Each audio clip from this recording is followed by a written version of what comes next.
विमान वाहक युद्धपोत, अटैक शिप्स और विध्वंसक जहाज इस युद्धाभ्यास में शामिल हो रहे हैं। इस मिलिट्री एक्सरसाइज का मकसद जिनपिंग को यह बताना है कि पैसिफिक में अब भी अमेरिका का दबदबा कायम है।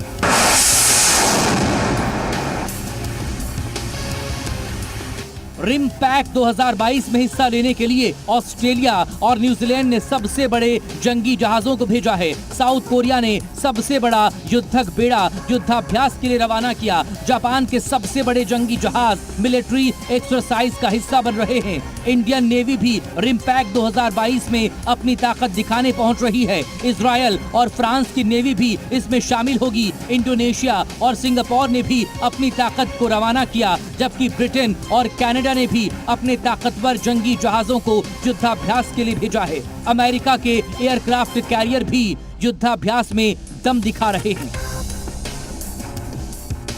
एक तरफ अमेरिका ताकत दिखा रहा है तो जिनपिंग भी अपनी ताकत का प्रदर्शन कर रहा है। साउथ चाइना सी में अपनी शक्ति का एहसास करा रहा है। पुतिन के साथ मिलकर शी जिनपिंग की सेना युद्धाभ्यास में जुटी है और जिन का भाई जोंग भी अपनी ताकत से दुनिया को डराने की कोशिश कर रहा है।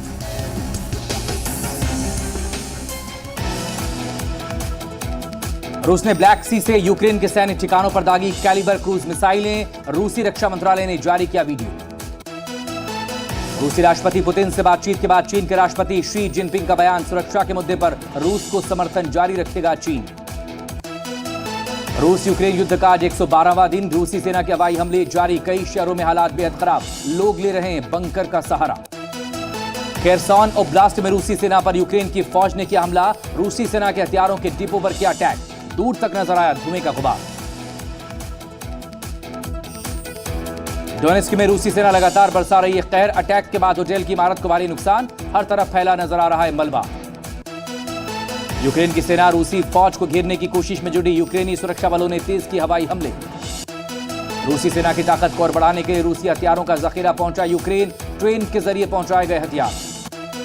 रशियन आर्मी ने मल्टीपल रॉकेट लॉन्चर का इस्तेमाल किया। डोनेस्क शहर में रूसी फौज के अटैक के बाद भीषण तबाही।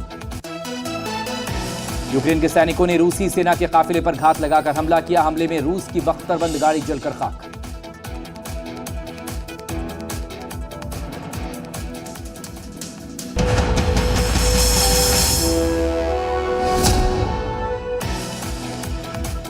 रूस से जंग के बीच यूक्रेन को और मिसाइल हथियारों की जरूरत। जेलेंस्की ने कनाडा के पीएम जस्टिन ट्रूडो से की बातचीत। यूक्रेन के राष्ट्रपति जेलेंस्की का बड़ा बयान। कहा, हम रशियन से बात करने के लिए तैयार, लेकिन मुझे रूस पर भरोसा नहीं। यूक्रेनी सुरक्षा बलों ने कथित रूसी एजेंट को गिरफ्तार किया। खार्किव ओब्लास्ट में यूक्रेन के सैन्य ठिकानों की जानकारी लीक करने का आरोप। युद्ध के बीच यूक्रेनी किसान अपने फल और सब्जियां फेंकने को मजबूर। कई इलाकों में बेहद खराब हालात। यूक्रेन के राष्ट्रपति जेलेंस्की का बड़ा बयान। का रूस से बातचीत को तैयार, लेकिन रूस पर उन्हें भरोसा नहीं। राष्ट्रपति जेलेंस्की का बयान। डोनबास खार्किव में हालात बेहद खराब। हमारे सैनिक मजबूती के साथ डटे हुए हैं। पूर्वी डोनेस्क में रूस ने किया मिसाइल अटैक। रूसी हमले में भारी तबाही। एक की मौत, कई घर तबाह।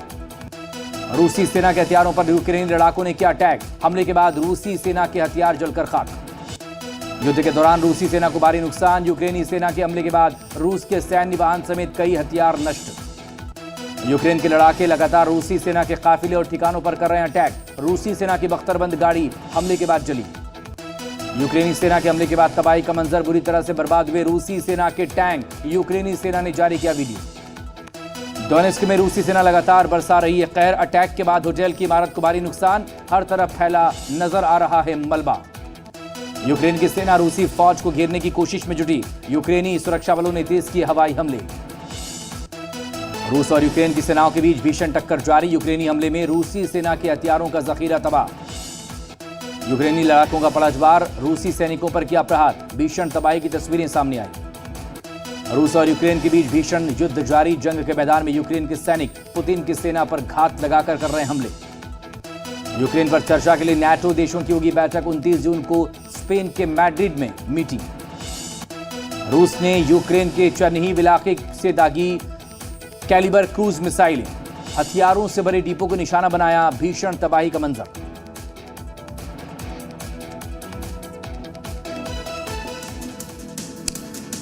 और अब वंदे मातरम में बात होगी चीन और ताइवान के बीच चल रहे गतिरोध की। यूरोप में चल रहे युद्ध से दुनिया में अनाज की कमी हो चुकी है और अब ताइवान की नई चेतावनी ने इंसान को सकते में डाल दिया है। ताइवान का यह दावा कि चीन ने हमला किया तो दुनिया में भूखमरी फैल जाएगी, दुनिया की रफ्तार थम जाएगी। ताइवान इतना बड़ा दावा आखिर क्यों कर रहा है और कैसे दुनिया ताइवान के इशारों पर नाच रही है, यह रिपोर्ट देखिए।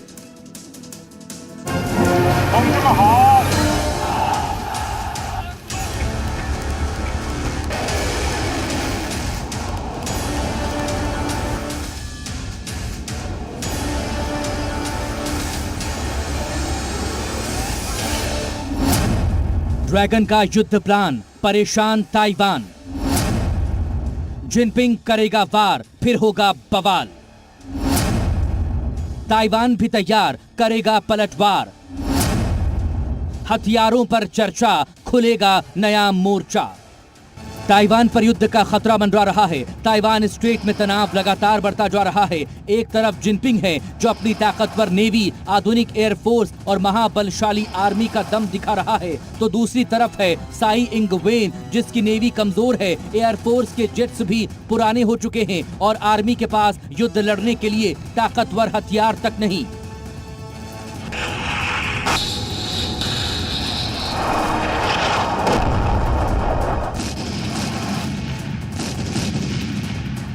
ताइवान ने नेवी के पुराने पड़ चुके जंगी जहाजों से जंग हटाने का काम अभी शुरू ही किया है। आधुनिक हथियारों और मिसाइलों का भी सिर्फ परीक्षण ही किया है।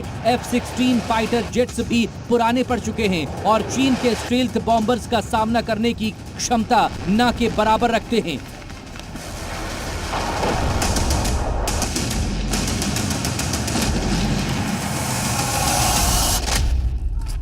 आर्मी को भी युद्ध की ट्रेनिंग अब अमेरिका से दिलाई जा रही है, लेकिन वो भी अभी शुरुआती दौर में ही है और ड्रैगन ताइवान की इसी कमजोरी का फायदा उठाने की कोशिश कर रहा है। जिनपिंग जानता है कि ये मौका हाथ से गंवाया तो ताइवान पर कब्जा करना बेहद मुश्किल हो जाएगा।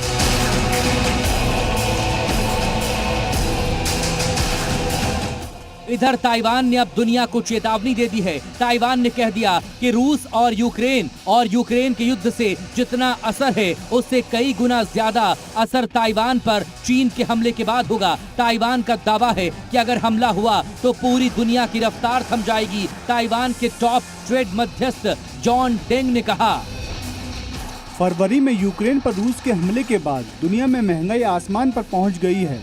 खाने के एक्सपोर्ट पर प्रतिबंध लग गए हैं और गरीब मुल्कों के सामने भूखे मरने का संकट है। यदि चीन ने ताइवान पर हमला किया तो हालात भयावह होंगे। सेमीकंडक्टर चिप्स की पूरी सप्लाई चेन तबाह हो जाएगी और आर्थिक संकट भयावह हालात में पहुंच जाएगा।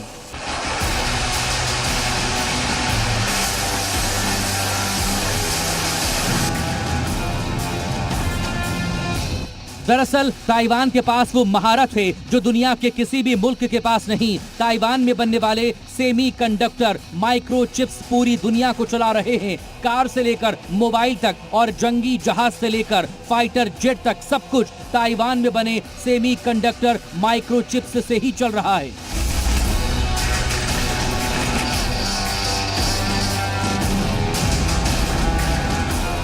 दुनिया के 92% आधुनिक हथियारों में ताइवान में बनी माइक्रोचिप लगी होती है। अमेरिका के फाइटर जेट F-35 भी ताइवान की माइक्रोचिप से ही चलते हैं। दुनिया भर में इस्तेमाल होने वाले 85% माइक्रोचिप का निर्माण ताइवान की कंपनियां करती हैं। इंटेल, AMD और एप्पल के कंप्यूटर के लिए माइक्रोचिप ताइवान में बनते हैं। आईफोन और एंड्रॉयड मोबाइल फोन में भी ताइवान में बने माइक्रोचिप का ही इस्तेमाल होता है। स्नैपड्रैगन जैसे माइक्रो प्रोसेसर ताइवानी चिप से ही चलते हैं। चीन हर साल ताइवान से $250 बिलियन के माइक्रोचिप खरीदता है। ताइवान इस वक्त पूरी दुनिया को अपने माइक्रोचिप से नचा रहा है और ये सच है कि ताइवान पर कोई भी हमला दुनिया को अंधेरे में धकेल देगा।